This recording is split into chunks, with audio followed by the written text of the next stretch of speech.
أعوذ بالله من الشيطان الرجيم.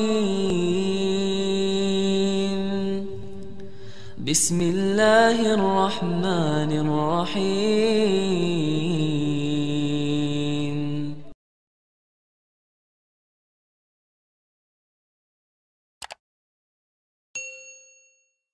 Hari demi hari, waktu demi waktu berjalan. Umur kita terbatas dan semua terhitung hisabnya di sisi Allah Subhanahu wa taala. Umur kita sejak kita dilahirkan sampai akan meninggal dunia sudah semua ditentukan oleh Allah Subhanahu wa taala. Di antaranya rezeki. Malah rezeki itu salah satu rahasia Allah Subhanahu wa taala. Dan Allah Subhanahu wa ta'ala sendiri yang mengaturkan rezeki manusia. Bukan hanya rezeki manusia, bahkan seluruh makhluk Allah di muka bumi. Wa ma min dabbatin fil ardi illa 'ala Allahi rizquha. Setiap makhluk yang berjalan di muka bumi, Allah Subhanahu wa ta'ala yang mengaturkan rezekinya. Walaupun rezeki kita sudah ditentukan oleh Allah, tapi sebagaimana kata Amirul Mukminin Umar bin Al-Khattab radhiyallahu anhu, "Inna as-samaa'a la tumtiru dhahaba." Ketahuilah langit itu tidak akan menurunkan hujan emas. Walaupun rezeki kita sudah ditentukan dan ditakdirkan oleh Allah Subhanahu wa taala, tetap kita punya kewajiban untuk berusaha. Allah Subhanahu wa taala menerangkan banyak di dalam Al-Quran, فَإِذَا قُضِيَتِ الصَّلَاةِ فَانْتَشِرُوا. Bergeraklah, berjalanlah, berikhtiarlah, berusahalah. فَانْتَشِرُوا فِي الْأَرْضِ وَابْتَغُوا مِنْ فَضْلِ اللَّهِ. Carilah karunia Allah, anugerah Allah, rizki Allah. Orang mukmin yang percaya kepada Allah dan senantiasa dia berikhtiar dan berusaha, tetap memiliki keyakinan, menggantungkan hatinya kepada Allah Subhanahu wa taala. Itu yang namanya tawakkal qalbu. Bukan hanya tawakkal usaha, bukan hanya kita percaya kepada kemampuan diri kita atau kita percaya kepada kecerdasan kita, tapi tetap kita senantiasa memohon pertolongan Allah Subhanahu wa taala. Dan segala amalan itu tergantung niat. Innamal a'malu binniyat wa innama likulli imri'in ma nawa. Kita punya amal, tapi sebelum kita beramal, sebelum kita berusaha, sebelum kita berikhtiar, tolong Bapak Ibu jangan lupa nawaitu. Saat kita mencari nafkah dan rezeki, nawaitunya untuk apa?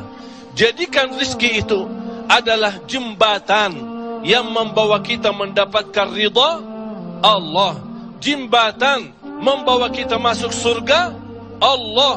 Itulah nawaitu. Hal-hal kecil dengan nawaitu bisa menjadi besar di sisi Allah Subhanahu wa taala. Ada orang nawaitu dia mencari nafkah dan rezeki, begitu dia mendapatkan rezekinya, dia nawaitu untuk memenuhi hak-haknya, kewajibannya terhadap istrinya, kewajiban terhadap anaknya. Sampai Rasul bersabda, sampai seorang suami suapin istrinya diberikan pahala sedekah. Coba bayangkan. Berarti nawaitu itu sangat berarti. Oleh karena itu Bapak Ibu jangan tinggalkan nawaitu. Di mana Anda berada, apa urusannya, mau kemana, tolong dihadirkan nawaitu. Karena dengan niat disitulah akan kita sama-sama mendapatkan petunjuk Allah Subhanahu wa ta'ala. Semoga senantiasa kita dalam ikhtiar dan usaha kita, selalu kita menambah keyakinan dan kepercayaan kita kepada Allah Subhanahu wa ta'ala. Hari ini kita berusaha berikhtiar, menghadapi sedikit kesulitan dan kesusahan, jangan kita berkata, kenapa Allah tidak melancarkan rizki dan usaha saya? Tapi harus bertanya kepada diri kita, apa salah saya? Apa kekurangan saya? Barangkali kalau kita muhasabah diri, oh ternyata hari ini saya merasa susah rizki karena ketiduran salat subuh tadi. Saya merasa malam ini tidak lancar karena saya lupa baca Al-Quran. Saya hari ini merasa tidak baik karena saya ketinggalan salat malam. Inilah muhasabah diri. Al-Imam Muhammad ibn Sirin pernah dia mencela orang, mencaci maki orang. Itu orang miskin. Orang itu tersinggung. Kata Imam Muhammad ibn Sirin, saya menunggu ucapan saya ini, menunggu akibahnya, menunggu balasannya 40 tahun. Coba bayangkan, hanya satu ucapan dia takutin, dia fikirkan, apalagi perbuatan. Bapak Ibu, berapa banyak perbuatan kita salah, berapa banyak kita melanggar aturan Allah, berapa kali kita menjauhkan diri dari perintah Allah, padahal kita semua hafal. Wa man yattaqillaha yaj'al lahu makhraja. Barang siapa yang takwa kepada Allah, akan Allah jaminkan diberikan jalan keluar dari segala kesusahan, dari segala kesempitan. Berarti kalau kita berdoa, kita berikhtiar, kita berusaha, tapi masih kita menghadapi kesusahan dan kesulitan, pasti ada sesuatu yang tertinggal. Salah satu amalan di samping ikhtiar dan usaha kita adalah zikrullah, terutama istighfar. Karena termasuk istighfar adalah salah satu kunci mendatangkan rezeki. Sebaik istighfar itu sepanjang waktu, pagi, siang, sore, malam. Naik motor, jalan kaki, naik bis, mau kemana-mana. Tidak keberatan kita membasahi lidah dengan istighfar. Malah ada seorang sahabat Rasulullah sallallahu alaihi wasallam, ya Rasulullah, berikan kepada aku amalan yang menjaminkan aku masuk surga. Rasul menjawab, la yazalu lisanuka ratban min zikrillah. Basahi lidahmu dengan zikir kepada Allah. Kunci rizki Bapak Ibu adalah zikrullah. Kunci rizki zikrullah, di antaranya istighfar. Allah subhanahu wa ta'ala menjaminkan dalam Al-Quran di surat Nuh, faqultu astaghfiru rabbakum innahu kana ghaffara. Apa manfaatnya istighfar?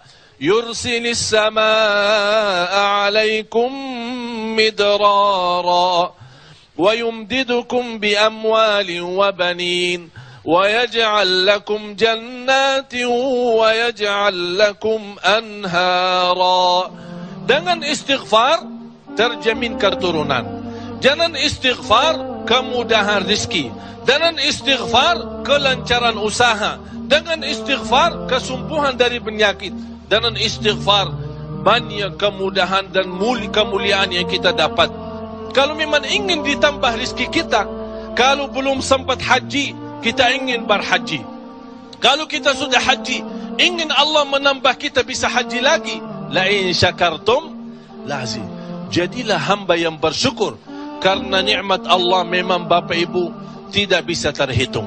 Nikmat Allah begitu banyak di setiap waktu dan setiap saat, lahir dan batin. Wa in ta'uddu ni'matallahi la tuhsuha. Oleh karena itu, jangan anda menjadi orang-orang yang mengkufri nikmat, tapi jadilah senantiasa mensyukuri nikmat. InsyaAllah dengan syukuri nikmat dan sabar menghadapi ujian dan cobaan, kita bisa menjadi hamba yang diridai Allah. Kalau Allah sudah ridha kepada kita, InsyaAllah segala amal ibadah kita akan diterima, dan segala usaha dan ikhtiar kita akan dipermudahkan oleh Allah subhanahu wa ta'ala. Bapak Ibu, yang terakhir, tidak boleh kita lupa doa. Rasul kita sallallahu alaihi wasallam selalu berdoa kepada Allah subhanahu wa ta'ala. Padahal dia Rasul, terjamin pertolongan Allah. Senjata orang mukmin adalah doa. Dan pintu langit bisa dibuka dengan doa. Dan doa itu kapan saja dan bisa sampai kepada Allah tanpa waktu dan tanpa batas. Selama kita masih berdoa kepada Allah, selama masih kita memohon kepada Allah, Allah akan senantiasa mendengar doa kita.